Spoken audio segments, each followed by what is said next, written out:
Presentiamo quindi la quinta batteria. Corsia 1 Lorenzo Colodel, alla 2 Yeshan Franceschi, alla 3 Nicolas Pozzebon, alla 4 Alessandro Ragaini, in 5 Simone Bianco, alla 6 piano Fabio Soprano, alla 7 Davide Zambito Marsala, alla 8 Mattia Scomparini.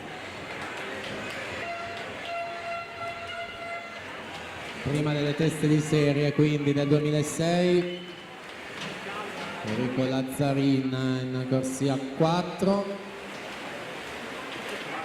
57,70, Gioele Dal Borgo 57,99.